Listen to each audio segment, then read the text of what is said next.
Okay, તો વિદ્યુત રસાયણની અંદર જે નેક્સ્ટ સવાલ છે તેને નોટ કરો. ડેનિયલ અને ગેલ્વેનિક કોષ એ બેની વચ્ચેનો ભેદ અને ગેલ્વેનિક કોષની રચના. ઓકે, તો સવાલ પહેલા નોટ કરી લો દરેક જણ. પહેલો સવાલ છે ડેનિયલ અને ગેલ્વેનિક કોષ એ બેની વચ્ચે શું તફાવત છે અને કઈ રીતે ગેલ્વેનિક કોષની રચનામાં હોય છે. ઓકે, કાલે આપણે ડેનિયલ કોષ જોઈ ગયા જેની રચના કઈક આ રીતની હતી, જેમાં એક પાત્રની અંદર ZnSO4 નું દ્રાવણ અને ઝિંકની પટ્ટી ડુબાડેલી, બીજા પાત્રમાં CuSO4 નું દ્રાવણ અને કોપરની પટ્ટી ડુબાડેલી, અને બંને વિદ્યુત ધ્રુવો એનું કનેક્શન મેં કોપરના તાર મારફતે કરેલું. બરાબર ને? આ આપણો કોપરનો તાર છે. આજે ખાલી મેં વચ્ચે વોલ્ટમીટર જોડેલું છે. બરાબર? અત્યારે કાઢી નાખ્યું ટેમ્પરરી વોલ્ટમીટર. માની લો કે સીધું કનેક્શન છે. તો આપણો ડેનિયલ કોષ હતો. બરાબર? એટલી વસ્તુ તો આપણને દરેકને ખબર પડી. બીજું એ પણ આપણને ખબર છે કે કાલે આજે ડેનિયલ કોષ છે, એ ડેનિયલ કોષમાં આટલો ભાગ એક અર્ધકોષ કહેવાશે અને આટલો ભાગ બીજો અર્ધકોષ કહેવાશે. આ અર્ધકોષ શું કામ કરતો હતો? આ અર્ધકોષની અંદર જે ઝિંકની પટ્ટી છે એ ઇલેક્ટ્રોનને છોડીને Zn+2 બનીને દ્રાવણમાં આવી જતા હતા. મતલબ કે આ જે તમારી ઝિંકની પટ્ટી છે એ ઝિંકની પટ્ટી બે ઇલેક્ટ્રોનને ઘુમાવીને દ્રાવણમાં શું આપી દેતા હતા? Zn+2. મતલબ કે આ ઝિંકની પટ્ટી દ્રાવણમાં Zn+2 આપી દે અને બહાર કોને જવા દેતા હતા? બે ઇલેક્ટ્રોનને. અને આ બાજુના ભાગમાં શું થતું હતું? આ બાજુના ભાગમાં દ્રાવણની અંદર જે કોપર +2 છે, દ્રાવણમાં જે કોપર +2 છે એ ધાતુની પટ્ટી પર જમા થતા. ખ્યાલ છે ને? અહીંયાથી Zn+2 નીચે આવશે અને બે ઇલેક્ટ્રોન સામે જશે અને એ બે ઇલેક્ટ્રોન સાથે દ્રાવણમાંથી કોણ જોડાશે? Cu+2. દ્રાવણમાંથી કોણ જોડાશે? Cu+2. ટૂંકમાં દ્રાવણમાંથી Cu+2 કોપરની પટ્ટી પર જાય છે, Cu+2. અને એ Cu+2 સાથે કોણ જોડાશે? બે ઇલેક્ટ્રોન અને શું બનાવશે? કોપર. તો આટલી વસ્તુ દરેકને ક્લિયર થઈ ગઈ. બીજું કે આપણે આને એનોડ કહેતા હતા અને આપણે કેથોડ કહેતા હતા. એનોડ પર ઓક્સિડેશન થાય, કેથોડ પર રિડક્શન થાય. આ આપણો ડેનિયલ કોષ હતો. બીજું આમાં એક નાનો અમથો સુધારો છે. સુધારો નહીં, કાલે આપણે એક નાની અમથી વસ્તુ જોઈ ગયા. તમે લોકો અહીંયા એક વસ્તુ મૂકેલી જેને આપણે કહેતા હતા ક્ષાર સેતુ. તો માની લો કે આજે આ તમારો ક્ષાર સેતુ છે. તો આ પ્રકારની રચના ડેનિયલ કોષની છે. સવાલ એ છે કે ડેનિયલ કોષ અને ગેલ્વેનિક કોષ એ બેની અંદર ફરક શું છે? તો આન્સર છે ડેનિયલ કોષ અને ગેલ્વેનિક કોષમાં કોઈ ફરક નથી. બંને કોષોનું એક જ કામ છે,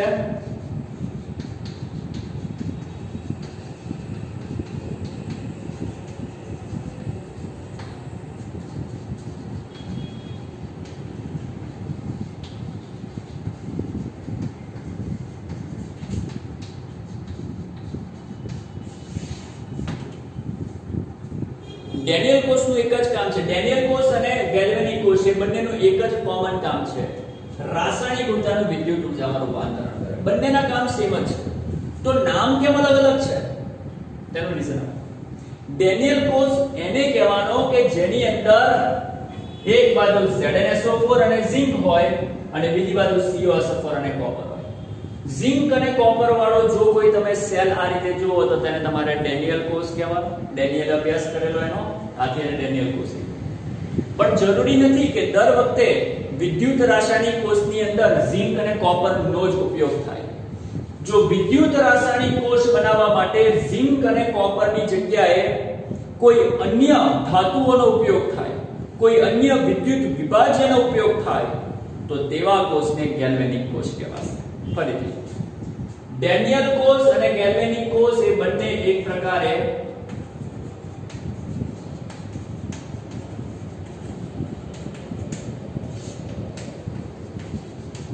વિદ્યુત રાસાયણિક કોષ છે. ડેનિયલ પર વિદ્યુત રાસાયણિક છે, ગેલ્વેનિક પણ વિદ્યુત રાસાયણિક છે, એટલે કે તે રાસાયણિક ઉર્જાનું વિદ્યુત ઉર્જામાં રૂપાંતરણ કરે છે. તો એ બેની વચ્ચે ફરક શું? એક જ સિમ્પલ ફરક, જો ડેનિયલ કોષ હશે તો ઝિંક અને કોપર જ હશે, બીજું કંઈ નહીં હોય. અને જો અન્ય હશે ગેલ્વેનિક કોષ તો તેની અંદર ઝિંક અને કોપર સિવાય બીજું પણ હોય. જેમ કે તમે ચાહો તો ઝિંકની જગ્યાએ Fe ની પટ્ટી લઈ લો અને અહીંયા દ્રાવણ FeSO4 નું કરી નાખો. અહીંયા તમે સિલ્વર ની પટ્ટી લઈ લો અને દ્રાવણ કરી નાખો AgNO3. ટૂંકમાં વિદ્યુત વિભાજ્યો બદલાઈ ગયા, ધાતુની પટ્ટીઓ બદલાઈ ગઈ. તો હવે આ પ્રકારના વિદ્યુત રાસાયણિક કોષ એને આપણે શું નામ આપીશું? ગેલ્વેનિક કોષ. તો હવે તમને ખબર પડી ગઈ ગેલ્વેનિક કોષ અને ડેનિયલ કોષ બંને એક જ છે, ખાલી ફરક એટલો કે ડેનિયલ હોય તો ઝિંક અને કોપર જ આવે અને ગેલ્વેનિક હોય તો તેના સિવાયના પણ વિદ્યુત ધ્રુવો આવી શકે. પહેલામાં વિદ્યુત ધ્રુવ તરીકે ઝિંક અને કોપર જ હશે, આમાં વિદ્યુત ધ્રુવ તરીકે બીજા બધા પણ હોઈ શકે. પણ ભલે ગેલ્વેનિક કોષમાં વિદ્યુત ધ્રુવો બદલાય છે, વિદ્યુત વિભાજ્યો બદલાય છે, પણ તેની જે કાર્ય પદ્ધતિ છે એ તો ડેનિયલ કોષ જેવી જ છે. એટલે જો તમને લોકોને કોઈ સવાલ પૂછે, જો તમને લોકોને પૂછવામાં આવે કે ગેલ્વેનિક કોષ એની કાર્ય પદ્ધતિ જણાવો અથવા તો ગેલ્વેનિક કોષની રચના જણાવો, ચાલો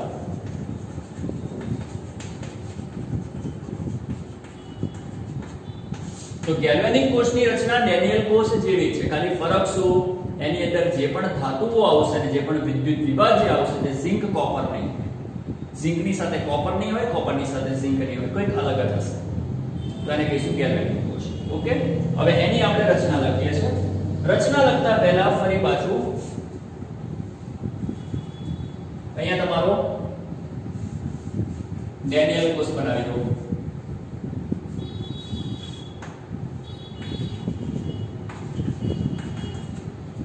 જેથી આપણે આસાનીથી એને સમજી શકીએ. બરાબર? ઓકે, ચાલો સ્ટાર્ટ કરીએ છીએ. તો ગેલ્વેનિક કોષની રચના, ગેલ્વેનિક કોષની રચના કોના જેવી છે? ડેનિયલ કોષ જેવી છે. ચલો, ડેનિયલ કોષમાં શું હોય? તો કે ડેનિયલ કોષમાં અર્ધકોષ હોય, બે અર્ધકોષ હોય. બરાબર ને? અને દરેક અર્ધકોષમાં શું હોય? ચેક કરો. દરેક અર્ધકોષમાં વિદ્યુત વિભાજ્ય હોય અને તેમાં ધાતુની પટ્ટી એટલે કે વિદ્યુત ધ્રુવ ડુબાડેલો હોય છે. તો ગેલ્વેનિક કોષની રચનામાં પણ પહેલો મુદ્દો આ જ રહેશે, અર્ધકોષ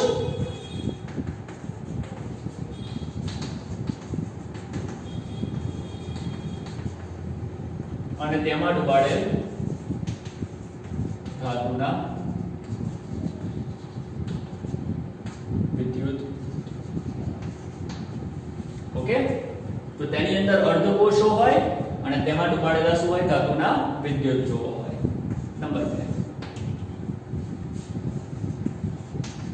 બંને અર્ધકોષ નું જોડાણ વોલ્ટ મીટર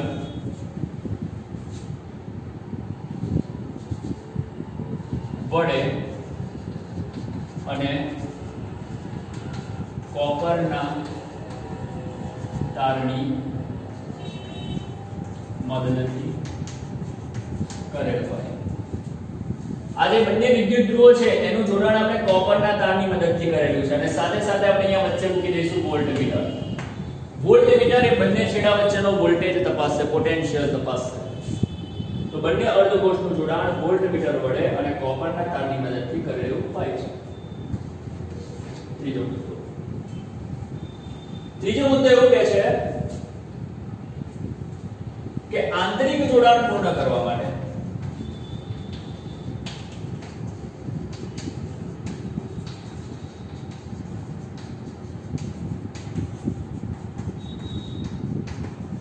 ક્ષાર સેતુ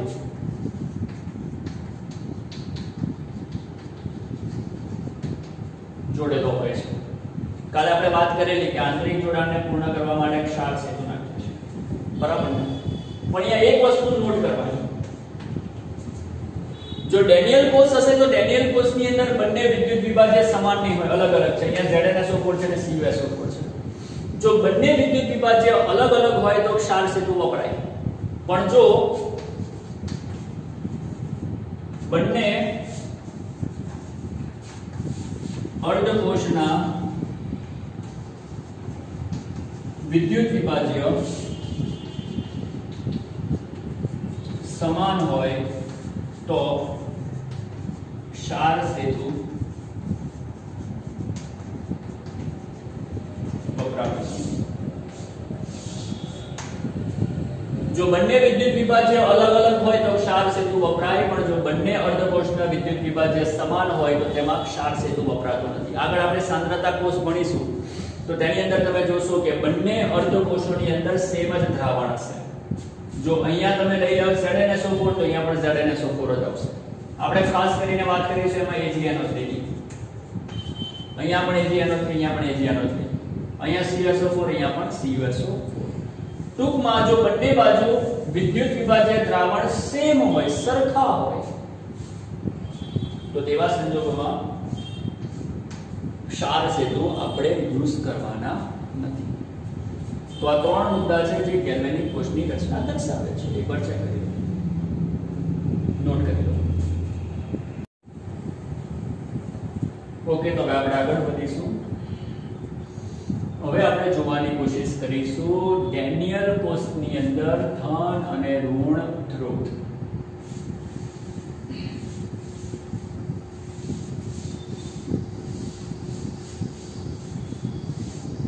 ઓકે, તો હવે આપણે જોવાની કોશિશ કરીશું ડેનિયલ કોષની અંદર ધન અને ઋણ ધ્રુવ।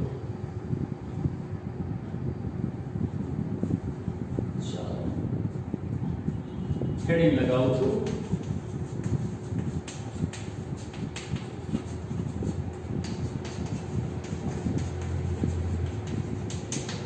થોડું ધ્યાનથી સમજજો। આપણને ખબર છે કે ડેનિયલ કોષની અંદર આ બાજુ શું થાય છે? તમારી આ જે ધાતુની પટ્ટી છે એ દ્રાવણમાં Zn+2 આપે છે। હવે થોડી વાર માટે એવું સમજો કે આ બંને દ્રાવણોનું બાહ્ય કનેક્શન કટ છે, તૂટેલું છે। શું છે? તૂટેલું છે। થોડી વાર એવું સમજો। જ્યારે આ Zn ની પટ્ટી દ્રાવણમાં Zn+2 આપશે તો એના જે ઇલેક્ટ્રોન છે તે બહાર જશે, પણ જો કનેક્શન તૂટેલું હશે તો ફરી પાછા એ ઇલેક્ટ્રોન ધાતુની પટ્ટીમાં જ આવીને ઊભા રહી જશે। ઝિંકની પટ્ટી દ્રાવણમાં Zn+2 આપે છે તો ઝિંકની જે પટ્ટી છે એની પાસે કોણ બચે છે? ઇલેક્ટ્રોન બચે છે। ઇલેક્ટ્રોન કેવા આવે? નેગેટિવ। જેથી તમારી આ ધાતુની પટ્ટી ઋણ વીજભારિત થઈ જાય છે। કેવી થઈ જાય છે? ઋણ વીજભારિત। તો આ ધાતુની પટ્ટી થઈ ગઈ ઋણ, નેગેટિવ। ફરીથી ઝિંકની પટ્ટી દ્રાવણમાં Zn+2 ને આપી દે છે, આથી તેની પાસે ઇલેક્ટ્રોન બચે છે। ઇલેક્ટ્રોન ઋણ છે, માટે આ જે ધાતુની પટ્ટી છે તે ઋણ વીજભારિત ગણાય છે અને આ જે ધ્રુવ છે તેને ઋણ ધ્રુવ તરીકે ઓળખીશું। તો આ વિદ્યુત ધ્રુવ હવે કેવો ગણાશે? ઋણ ગણાશે। આટલી વસ્તુ ક્લિયર થઈ? સામે તરફ જુઓ। આ પાત્રમાં આપણી પાસે કોપરની પટ્ટી છે। કોપરની પટ્ટી શું કરે છે? જે CuSO4 નું દ્રાવણ હતું એ CuSO4 ના દ્રાવણમાં જે Cu+2 હતા એને પોતાની પાસે લે છે। દ્રાવણમાંથી Cu+2 અહીંયા આવે છે અને એ Cu+2 ની સાથે આ ઇલેક્ટ્રોન જોડાશે, બરાબર ને? અને શું બનાવશે? કોપર બનાવશે। આટલી વસ્તુ તો ક્લિયર છે।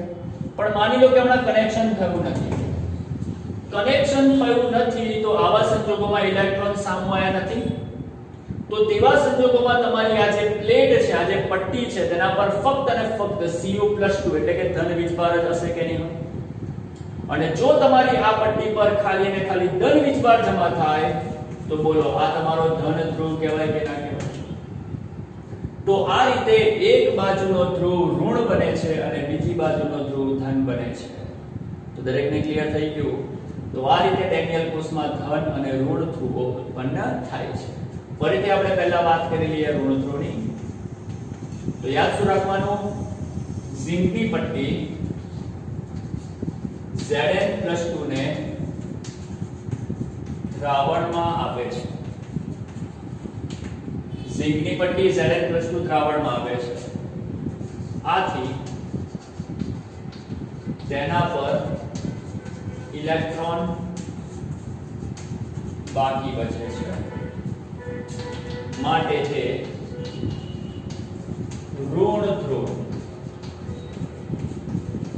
તરીકે વર્તે. ઓકે, અને હવે આપણે વાત કરીએ ધન. કોપરની પટ્ટી દ્રાવણમાંથી Cu+2, કોપરની પટ્ટી દ્રાવણમાંથી Cu+2 ને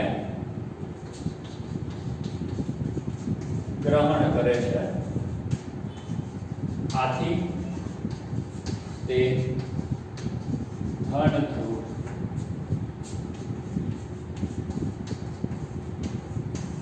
તરીકે ઓળખાય છે. તો બોલો, દરેકને સમજ પડી? સવાલ પૂછે કે ડેનિયલ કોષમાં ધન અને ઋણ ધ્રુવો સમજાવો, તો સમજાવતા આવડે કે ના આવડે? સિમ્પલ છે, આરામથી સમજાવો. બીજી વસ્તુ કાલે કીધેલું તે રીતે, આ જે ઋણ ધ્રુવ છે તેની પાસે ઇલેક્ટ્રોન વધારે છે, બરાબર, અને ધન ધ્રુવ પાસે ઇલેક્ટ્રોન કેવા છે? ઓછા છે, અને ઇલેક્ટ્રોન અહીંયાથી નીકળી જાય. હવે માની લો કે તમે કનેક્શન પૂર્ણ કરી નાખ્યું, જેવું કનેક્શન પૂર્ણ થશે એટલે ઇલેક્ટ્રોન અહીંયાથી ગતિ કરીને આવી જશે અને પરિપથમાં પ્રવાહ શરૂ થઈ જશે. આટલી વસ્તુ દરેકને ક્લિયર થાય કે ના થાય? સિમ્પલ છે. બીજી વસ્તુ, કાલે મેં તમને લોકોને કીધેલું કે વિદ્યુત રાસાયણિક કોષ હશે તો તેનો એનોડ હંમેશા ઋણ હશે અને કેથોડ હંમેશા ધન હશે, અને વિદ્યુત વિભાજન કોષ હશે તો તેની અંદર એનોડ ધન હશે અને કેથોડ કેવો હશે? ઋણ. ભલે એનોડ ધન હોય, ઋણ હોય કે ગમે તે હોય, આપણને કઈ લેવા દેવા નથી, પણ એક વસ્તુ ખોપડીમાં ઉતારી દેવાની, શું કે વિદ્યુત પ્રવાહનું વહન હંમેશા એનોડ થી કેથોડ તરફ જ થશે. અને બીજી એક વસ્તુ, જ્યાં ઓક્સિડેશન થાય તેને એનોડ કહેવાય અને જ્યાં રિડક્શન થાય તેને શું કહેવાય? કેથોડ. આ જગ્યા ઉપર ઓક્સિડેશન થયું કે રિડક્શન? ઓક્સિડેશન. કઈ રીતે? કારણ કે ઝિંકની પટ્ટી ઇલેક્ટ્રોન ગુમાવે છે અને ધન આયન બનાવે છે. ઇલેક્ટ્રોન ગુમાવીને ધન આયન બનવાની ક્રિયા એને ઓક્સિડેશન કહીએ છીએ ને, 11 માં આવેલું. એવી રીતે આ બાજુ કોપરની પટ્ટી પર ધન આયન ઇલેક્ટ્રોન સાથે જોડાય છે અને ધાતુ બનાવે છે. જો ઇલેક્ટ્રોન સાથે જોડાઈને ધાતુ બનવાની ક્રિયા તો રિડક્શન કહેવાય કે ના કહેવાય? સિમ્પલ છે. તો પેલો ભાગ ઓક્સિડેશનનો ભાગ, આ ભાગ રિડક્શનનો ભાગ. આને આપણે કાલે કહેતા હતા, બોલો, ઓક્સિડેટિવ અર્ધકોષ, અને આને આપણે કહેતા હતા રિડક્ટિવ અર્ધકોષ. અને આ બેની પ્રક્રિયા છે. બીજી વસ્તુ કે તમે આ પ્રક્રિયાને આ રીતે પણ લખી શકો. માની લો કે ધાતુ તરીકે M હોય, તો અહીંયા બોલો M + N લખાય કે ના લખાય? અને Ne લખાય કે ના લખાય? તમારી મરજી. જો ધાતુ તરીકે ઝિંકની જગ્યાએ M ધારી લો તો Zn+2 એની જગ્યા ઉપર M + N, આ જે 2 છે એની જગ્યા પર N ધારી લીધા, અને વત્તા કરીને 2 ઇલેક્ટ્રોનની જગ્યાએ Ne. બરાબર. અને એવી રીતે આની પ્રક્રિયા લખવી હોય આ રીતે તો શું લખાય? આ બધી સામાન્ય પ્રક્રિયા કહેવાય, બરાબર. જેમ આપણે ધારી લઈશું કે M બરાબર કોઈ પણ ધાતુ. ઓકે, પણ મેઇન રિએક્શન તો આ જ છે, બને તો આને યાદ રાખવાની. અને આને આપણે લખીએ તો આ રીતે શું લખાય? M+2 ની જગ્યા ઉપર N. કેમ? કારણ કે જરૂરી એવું છે કે દર વખતે તમારી ધાતુ 2 જ ઇલેક્ટ્રોન ગુમાવતી હોય અને 2 જ ઇલેક્ટ્રોન મેળવતી હોય. તમે એલ્યુમિનિયમની વાત કરો તો એલ્યુમિનિયમ તો 3 ગુમાવી શકે ને, અને 3 મેળવી શકે. સિલ્વરની વાત કરો તો સિલ્વર તો એકનું જ આદાન પ્રદાન કરી શકે. એટલે જરૂરી નથી કે દર વખતે તમારા ધાતુ એક સરખા ઇલેક્ટ્રોન મેળવે અને ગુમાવે.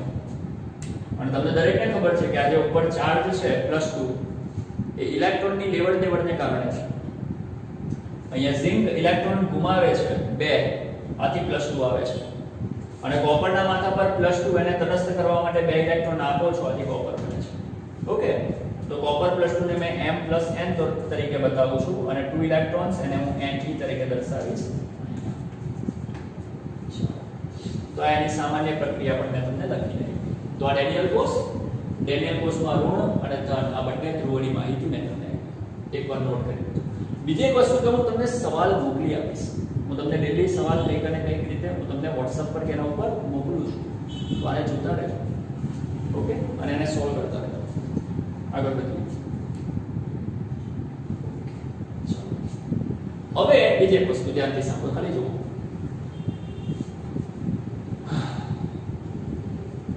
આપણને તો ખબર પડી ગઈ કે ઋણ ધ્રુવ અને ધન ધ્રુવ કેવી રીતે બન્યા, બરાબર. હવે કોઈ એક અર્ધકોષને જોવાની કોશિશ કરો, કોઈ એક જ અર્ધકોષ. માની લો કે તમે આ અર્ધકોષને જુઓ. આ અર્ધકોષની અંદર ધાતુની પટ્ટીએ દ્રાવણમાં શું આપ્યા? 7+2. આથી તમારું દ્રાવણ કેવું થયું? ધન. અને ધાતુની પટ્ટી પર કોણ રહી ગયા? ઇલેક્ટ્રોન. આથી ધાતુની પટ્ટી કેવી થઈ ગઈ? ઋણ. ફરીથી ધાતુની જે પટ્ટી છે તે અંદર કોણ આપે છે? 7+2. આથી દ્રાવણ કેવું થવા લાગ્યું? ધન. પટ્ટી પર શું છૂટે છે? ઇલેક્ટ્રોન. પટ્ટી કેવી થવા લાગી? ઋણ. દ્રાવણ ધન, પટ્ટી ઋણ. તો એ બેની વચ્ચે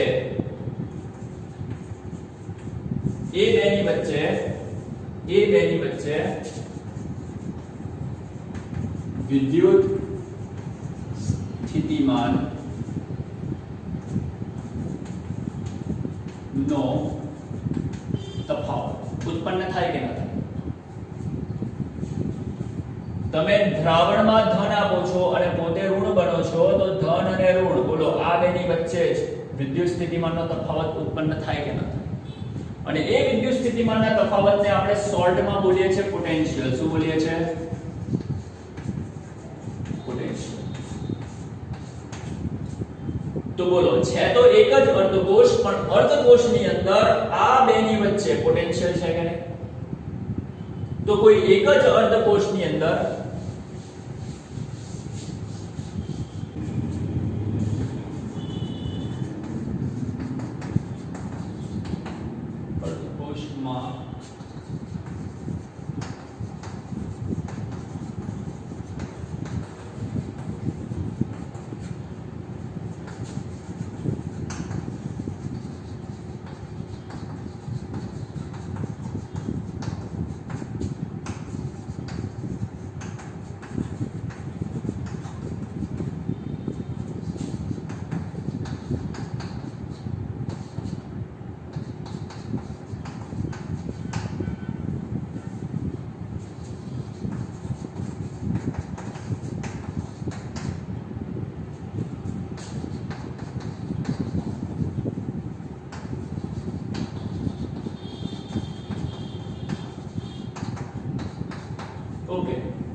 અર્ધકોષની અંદર વિદ્યુત ધ્રુવ અને વિદ્યુત વિભાજ્ય એ બેની વચ્ચે જોવા મળતા વિદ્યુત સ્થિતિમાનના તફાવતને પોટેન્શિયલ કહેવાય. એની વ્યાખ્યા મેં લખી કે અર્ધકોષમાં વિદ્યુત ધ્રુવ અને વિદ્યુત વિભાજ્ય વચ્ચે જોવા મળતા વિદ્યુત સ્થિતિમાનના તફાવતને અર્ધકોષનો પોટેન્શિયલ કહેવામાં આવે છે.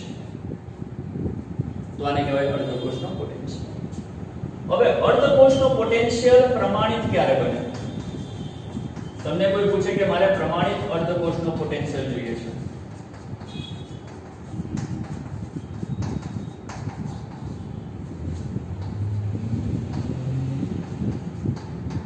તો કોને કહેવાય પ્રમાણિત અર્ધકોષનો પોટેન્શિયલ?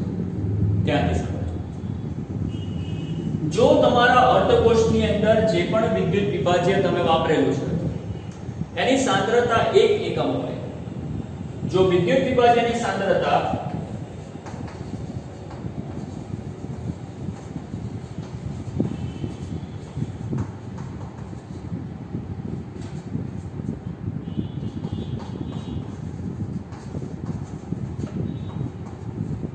એકમ હોય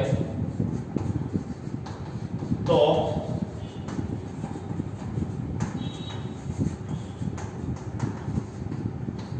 આયનોની સાંદ્રતા પણ 1 એકમ થાય. આ પરિસ્થિતિમાં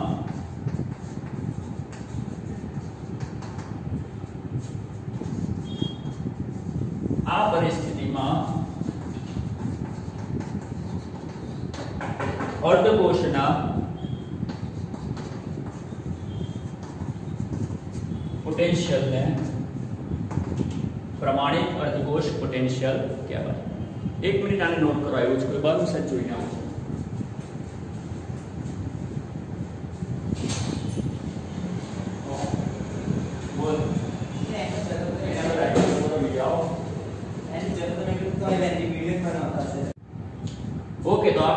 પ્રમાણિત અર્ધકોષના પોટેન્શિયલ પર મેં તમને કીધું જો વિદ્યુત વિભાજનની સાંદ્રતા 1 એકમ હોય તો આયનોની સાંદ્રતા પણ 1 એકમ થાય. આ પરિસ્થિતિમાં અર્ધકોષનો જે પણ પોટેન્શિયલ હશે તેને પ્રમાણિત અર્ધકોષનો પોટેન્શિયલ કહીશું. જેમ કે આ જે અર્ધકોષ છે એમાં જે પણ વિદ્યુત વિભાજ્ય છે એની સાંદ્રતા તમે 1 એકમ લઈ લો તો તેમાં Zn+2 હશે ઝિંક જે Zn+2 સ્વરૂપે હશે તેની પણ સાંદ્રતા કેટલી થવાની 1 એકમ થવાની. આવી કન્ડિશનમાં તમારો આ જે અર્ધકોષ છે તે પ્રમાણિત અર્ધકોષ તરીકે ઓળખાશે. ઓકે, સેમ આ બાજુ પણ હોઈ શકે. આ બાજુ પણ જો તમે CuSO4 ની સાંદ્રતા 1 એકમ કરી નાખો તો તેવા સંજોગોમાં તેને પણ આપણે પ્રમાણિત અર્ધકોષ એનો પોટેન્શિયલ ગણી શકીએ. હમણાં જનરલી મેં તમને આ બાજુ બતાવ્યું છે બરાબર અર્ધકોષના પોટેન્શિયલ. આવું એવું સેમ જ અહીંયા પણ છે. તમે આ બાજુના અર્ધકોષની અંદર ચેક કરો તો આ બાજુના અર્ધકોષમાં તમે આ તમારો વિદ્યુત ધ્રુવ જોઈ શકો છો બરાબર. અને એ જે વિદ્યુત ધ્રુવ છે તેના ઉપર Cu+2 જમા થાય છે. ધ્યાનથી જોજો. જે રીતે આના વિદ્યુત વિભાજ્યમાં ધન અને વિદ્યુત ધ્રુવની ઉપર ઋણ જમા થાય છે જેથી આ બેની વચ્ચે વિદ્યુત સ્થિતિમાનનો તફાવત રચાય છે અને એ વિદ્યુત સ્થિતિમાનના તફાવતને તમે પોટેન્શિયલ કીધો. કોનો પોટેન્શિયલ? આ અર્ધકોષનો પોટેન્શિયલ. એ જ રીતે આ અર્ધકોષમાં પણ પોટેન્શિયલ ઉત્પન્ન થવાનો. કઈ રીતે? દ્રાવણમાંથી Cu+2 અહીંયા જતા રહેશે. દ્રાવણ કોનું છે? CuSO4 નું. CuSO4 માં Cu કયા સ્વરૂપે? +2. SO4 કયા સ્વરૂપે? -2. જો દ્રાવણમાંથી Cu+2 ધાતુની પટ્ટી પર જતા રહે તો તમારા દ્રાવણમાં કોણ રહેશે? નેગેટિવ. જો અહીંયાથી Cu+2 કોપરની પટ્ટી પર જતા રહેશે તો Cu+2 કોપરની પટ્ટી પર જમા થાય તો કોપરની પટ્ટી ધન બનશે અને દ્રાવણમાં કોણ પડી રહેશે? SO4 - 2 મતલબ કે નેગેટિવ ચાર્જ. આથી આ બાજુ પણ એટલે કે આ અર્ધકોષમાં પણ ધાતુની પટ્ટી પર ધન અને અંદર ઋણ અલગ અલગ વીજભાર ઉત્પન્ન થાય છે. જેથી આ બાજુનો જે અર્ધકોષ છે તેની અંદર પણ વિદ્યુત સ્થિતિમાનનો તફાવત રચાય છે અને એ વિદ્યુત સ્થિતિમાનનો તફાવત એને પણ કહેવાય પોટેન્શિયલ. તો આ બાજુના અર્ધકોષમાં જે રીતે પોટેન્શિયલ રચાય એવી રીતે આ બાજુ પણ પોટેન્શિયલ રચાવવાનો. દરેક અર્ધકોષમાં પોટેન્શિયલ તો હોવાનો ને હોવાનો. બીજી વસ્તુ, બંને અર્ધકોષની અંદર પોટેન્શિયલ પ્રમાણિત ક્યારે બને? જ્યારે બંને અર્ધકોષમાં જે પણ વિદ્યુત વિભાજ્ય વપરાયેલું છે તેની સાંદ્રતા 1 એકમ હોય 1 મોલર હોય તો તેવા સંજોગોમાં એ બંને અર્ધકોષના પોટેન્શિયલને પ્રમાણિત અર્ધકોષનો પોટેન્શિયલ ગણી શકાય. તો બોલો દરેકને આટલી વસ્તુ ક્લિયર થઈ ગઈ? ચાલો બહુ ધ્યાનથી જુઓ. હવે આપણે વાત કરીશું આ બધી વસ્તુ પૂછી નાખું છું. જો કે ફરીથી આકૃતિ મારે બનાવવી જ પડશે પણ હમણાં હું ટેમ્પરરી બધું પૂછું છું. જો હવે જે અર્ધકોષના પોટેન્શિયલ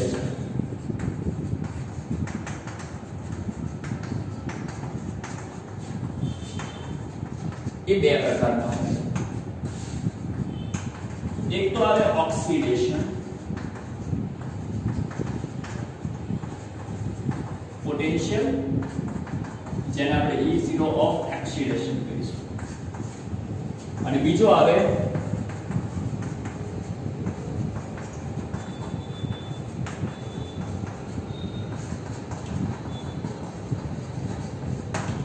તો આને નોંધી લો સેજ ઓક્સિડેશન પોટેન્શિયલ એટલે કે અર્ધકોષના પોટેન્શિયલ બે પ્રકારના આવે ઓક્સિડેશન અને રિડક્શન.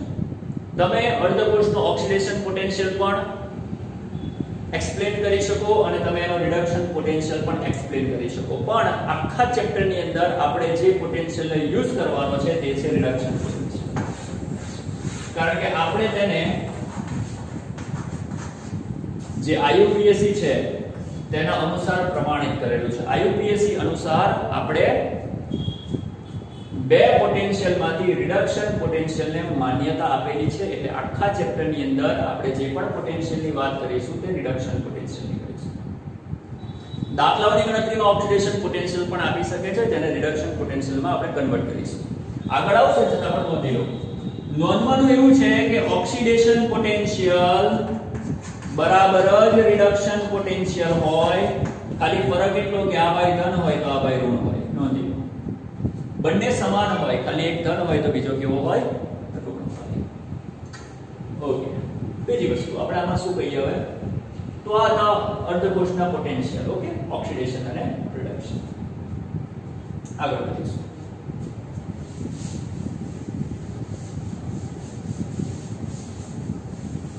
ટૂંકમાં જે અર્ધકોષનો પોટેન્શિયલ છે એ પોટેન્શિયલ કયો ધ્યાનમાં લેવાનો? રિડક્શન. ઓકે, હવે ફરીથી આપણે હું ટેમ્પરરી એકદમ સ્પીડમાં નોર્મલ આકૃતિ બનાવું. બરાબર, તમે સમજી જજો. માની લો કે આ બાજુ એક પાત્ર, આ બાજુ બીજું પાત્ર. આ બાજુના પાત્રમાં કોણ છે? ZnSO4. આ બાજુના પાત્રમાં કોણ છે? CuSO4. અહીંયા તમે નાખેલી છે ધાતુની પટ્ટી ઝિંક, અહીંયા તમે નાખેલી છે કોપરની પટ્ટી Co, ઝિંક અને આ કોપર. આ બંનેનું કનેક્શન તમે કરી નાખો. ચાલો, આ જે દ્રાવણ છે એ ZnSO4 નું, આ જે પટ્ટી છે તે ઝિંકની. હમણાં થોડી વાર પહેલાની આકૃતિમાં જોયું તે રીતે ઝિંક દ્રાવણને શું આપે છે? Zn+2, મતલબ કે દ્રાવણ પ્લસ બનશે અને ઝિંકની જે પટ્ટી છે તે પોતે નેગેટિવ બનશે. અહીંયા ઉલટું હોય છે. દ્રાવણ ધાતુની પટ્ટીને Cu+2 આપે છે એટલે પટ્ટી ધન બને છે અને દ્રાવણ ઋણ બને છે. ટૂંકમાં આ બાજુ ચેક કરો, ઉપર ઋણ નીચે ધન, વિદ્યુત સ્થિતિમાનનો તફાવત રચાયો. સેમ અહીંયા ઉપર ધન નીચે ઋણ, વિદ્યુત સ્થિતિમાનનો તફાવત રચાયો. વિદ્યુત સ્થિતિમાનનો તફાવત એટલે કે પોટેન્શિયલ. અહીંયા પણ પોટેન્શિયલ ઉત્પન્ન થયો, અહીંયા પણ પોટેન્શિયલ ઉત્પન્ન થયો. અર્ધકોષનો આ પોટેન્શિયલ, અર્ધકોષનો આ પોટેન્શિયલ. હવે બહુ ધ્યાનથી જોજો. આ બાજુના પાત્રમાં જે અર્ધકોષનો પોટેન્શિયલ છે એને હું નામ આપીશ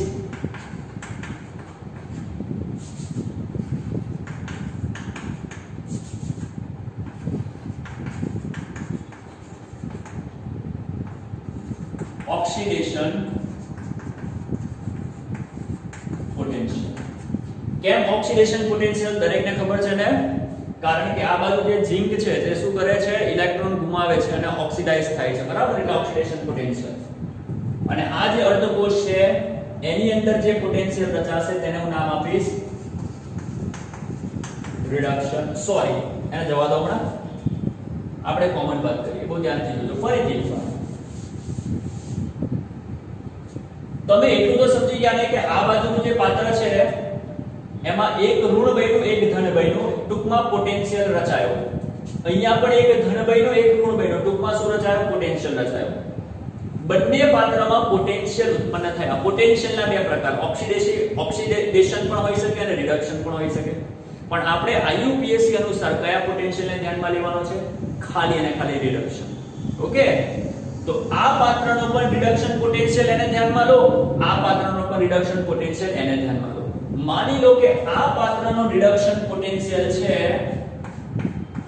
E0 રિડક્શન 1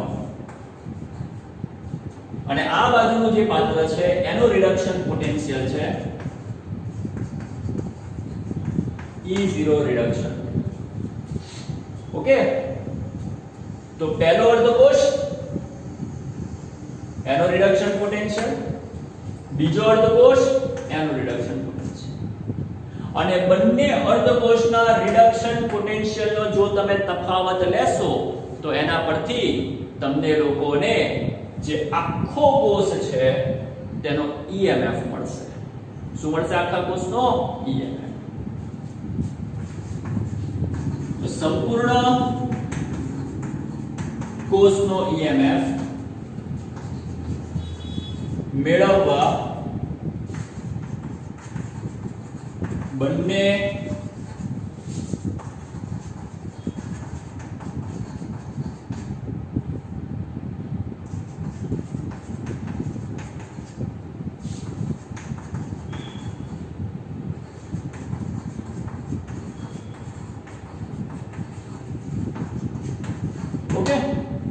ટૂંકમાં બંને કોષના જો બંને અર્ધકોષના પોટેન્શિયલ મને ખબર હશે તો બંને અર્ધકોષના પોટેન્શિયલના તફાવત પરથી મને આખા કોષનો પોટેન્શિયલ મળી શકશે.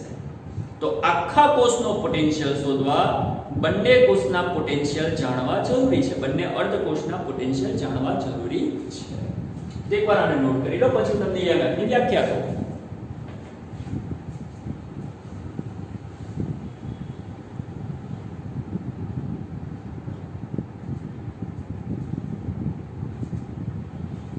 ઓકે, આગળ વધીએ. ચાલો, બધા કહેશે આપણે આને શેના તરીકે ઓળખીએ છીએ? એનોડ તરીકે. આપણે આને શેના તરીકે ઓળખીએ છીએ? કેથોડ તરીકે.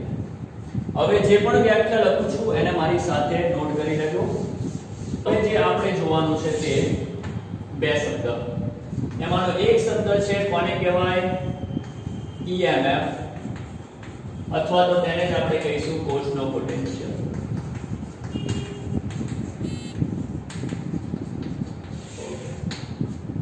ચાલો, આપણને એક વસ્તુ તો ખબર પડી ગઈ કે આ જે એનોડ છે એ એનોડ વાળા અર્ધકોષ એનો પણ એક વિશિષ્ટ પ્રકારનો રિડક્શન પોટેન્શિયલ છે, અને એ જ રીતે જે કેથોડ છે તેનો પણ એક વિશિષ્ટ પ્રકારનો શું હશે? એનો પણ પોતાનો એક રિડક્શન પોટેન્શિયલ હશે. હવે ધ્યાનથી જોજો. વિદ્યુત રાસાયણિક કોષમાં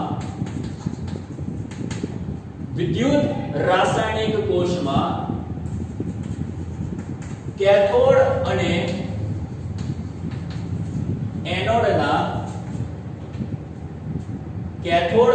એનોડના અર્ધકોષના રિડક્શન પોટેન્શિયલ ના તફાવત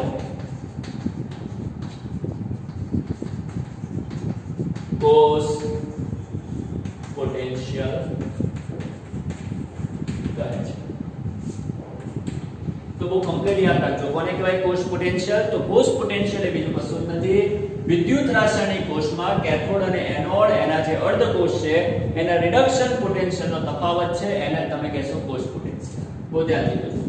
માની લો કે આ જે એનોડ છે એના રિડક્શન પોટેન્શિયલને હું લખીશ, એનોડના રિડક્શન પોટેન્શિયલને હું લખીશ E0 reduction potential of anode, અને કેથોડના રિડક્શન પોટેન્શિયલને હું લખીશ E0 reduction potential of cathode. તો કોષ પોટેન્શિયલ શું લખાય? ધ્યાનથી જોજો. કોષ પોટેન્શિયલ એને હું બોલીશ E સેલ. તો E સેલ બરાબર લખાશે. ચાલો પહેલા તો અહીંયા જુઓ. કોષ પોટેન્શિયલ શું છે? તફાવત છે. કોનો તફાવત છે? કેથોડ અને એનોડના રિડક્શન પોટેન્શિયલનો. તો E સેલ બરાબર કેથોડનો રિડક્શન પોટેન્શિયલ માઈનસ એનોડનો reduction potential. Okay, E cell બરાબર કેથોડનો રિડક્શન પોટેન્શિયલ માઈનસ એનોડનો રિડક્શન પોટેન્શિયલ. ચલો, કેથોડ એના રિડક્શન પોટેન્શિયલને આપણે નામ આપ્યું છે E0 રિડક્શન ઓફ કેથોડ. હમણાં લખું છું E રિડક્શન ઓફ કેથોડ, અને એનોડ એના રિડક્શન પોટેન્શિયલ એને મેં નામ આપેલું છે E reduction potential of anode. બીજી એક વસ્તુ કે આ 0 કેમ લગાવાય? 0 ત્યારે લગાવાય જ્યારે કોષ પોટેન્શિયલ પ્રમાણિત હોય. મેં તમને હમણાં થોડી વાર પહેલા પ્રમાણિત કોષ પોટેન્શિયલની વ્યાખ્યા લખાવી. એમાં મેં તમને કીધું કે જ્યારે વિદ્યુત વિભાજનની સાંદ્રતા 1 એકમ થઈ જાય ત્યારના પોટેન્શિયલને પ્રમાણિત પોટેન્શિયલ કહેવાય. હા કે ના? બસ. તો જો તમારો અર્ધકોષ પ્રમાણિત હશે તો તેના પોટેન્શિયલને E0 કહેવાશે, અને પ્રમાણિત નહીં હોય તો ઓન્લી E કહેવાશે. તો અહીંયા આપણે એવું માની લઈએ કે આપણા બંને અર્ધકોષ પ્રમાણિત છે, તો બંનેના રિડક્શન પોટેન્શિયલ પણ પ્રમાણિત હશે. આ પણ પ્રમાણિત હશે, આ પણ કેવો હશે? પ્રમાણિત. બંને પ્રમાણિત હશે. અને જો બંને રિડક્શન પોટેન્શિયલ પ્રમાણિત હોય કેથોડ અને એનોડ, તો તમારો જે પણ કોષ છે તેનો પણ પોટેન્શિયલ કેવો હોવાનો? પ્રમાણિત. ટૂંકમાં યાદ રાખજો કે કોષ પોટેન્શિયલ ચાહે પ્રમાણિત હોય કે અપ્રમાણિત, એને શોધવા માટે કેથોડમાંથી એનોડને બાદ કરવાનું. કેથોડના રિડક્શન પોટેન્શિયલ એમાંથી એનોડના રિડક્શન પોટેન્શિયલને બાદ કરવાનું. તો તમને લોકોને શું મળશે? કોષનો પોટેન્શિયલ મળશે. એકવાર આને નોટ કરી લો. બીજી વસ્તુ કે કદાચ એવું બને જાણી તો લો, IUPAC અનુસાર આપણે ખાલી ને ખાલી ધ્યાનમાં લઈશું રિડક્શન પોટેન્શિયલને, બરાબર? પણ કદાચ ઓક્સિડેશન પોટેન્શિયલ આપ્યા હોય અને E સેલ શોધવો હોય તો શોધી શકાય. આન્સર છે હા. કઈ રીતે? ધ્યાનથી જુઓ. સૂત્ર છે E0 સેલ બરાબર E0 oxidation potential of anode minus E0 oxidation potential of cathode. Simple છે. રિડક્શન પોટેન્શિયલ આવે તો કેથોડ માંથી એનોડ ને બાદ કરવાના અને ઓક્સિડેશન પોટેન્શિયલ આવે તો એનોડ માંથી કેથોડ ને બાદ કરવાના. તો આટલી વસ્તુને એકવાર નોટ કરો.